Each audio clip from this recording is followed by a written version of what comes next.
อบคุณค่ะที่เขามาเป็นหมู่กันจบก่อนพบเส้นกำลังกลับบ้านจ้าหลังหวยออกสับสนเมื่อพแล้วพบบคนคนลงรักตัวตัวว่าว่าเพียงพอขอการเปลี่ยนใจเพื่อทางไปที่งดงามกว่ากันเลือกเอาสาอยากแห่ใจอายเลย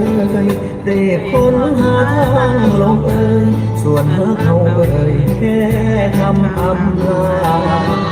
เมื่อเจ้าสดใสใต้เท้าย้อนตอนใจไร้ค่าบอกเขาจูเป็นภาระนำพาเจ้าเดินสู่ฝันข้อความสั้นๆบอกเลิกผ่านมือถือก็ได้ถ้าแม้เขาพูดมาใหม่ตั้งเงื่อนไขห้ามเราพบกันหลักฐานวันเก่าที่ตกค้างในห้องเช่าเรานั้นเก็บไว้จะเครื่องทางฝันเฝ้าทำลายสามาเริ่มจ้าไปพักจาก7 มื้อก็กลับมาขายอีกคือเก่าเลยจ้ากับเขาจากนี้ในคำว่าเราสิบอกพอมีเงาอายคือผ่านมาหากอายแพ้น้องสิเจ็บเองรอทุกหยดน้ำตาส่งทางด้วยข้อความลาจบด้วยคำว่าอายรักเจ้าเดิน เขา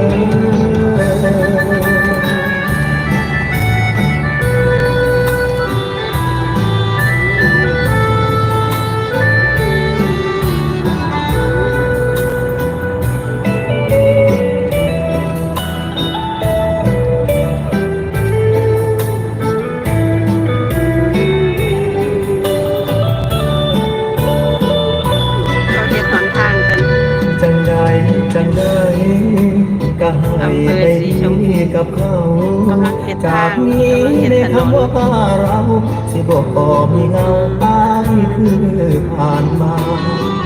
หากอายแพ้น้องสิเจ็บเองรอทุกหยดน้ำตาส่งทางด้วยข้อความลาจบด้วยคำว่าอายหักเจ้าเดิน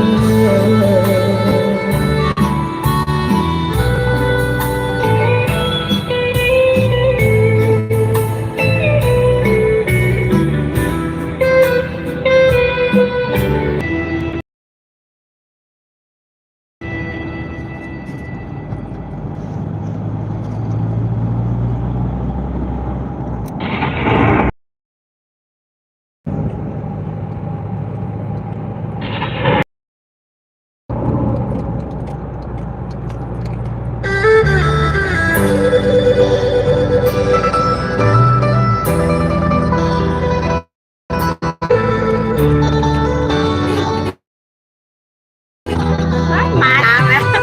ป้า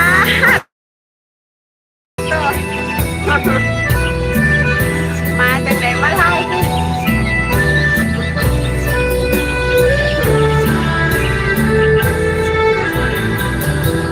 คนทิมกลางเมื่อกลางพรรษาน้ำตาเงินหาลาคนยินตายไปบักตูห้อยนาการขอต้นข้าวคนแก่ตกได้ลำหน้ากระแนงเงินไทยมันถูกอ่างเอาถูกเป่าทุเลาลอยร้อยร้องก็สาบไม่ออกบอกเพื่อนเอ่ยอยู่บ้านบ่ได้ไปหาทำงานมาใส่นี่เขาถ้าดองคิดต่อขายเขาเลยบ่สมหวังนำเจ้าจา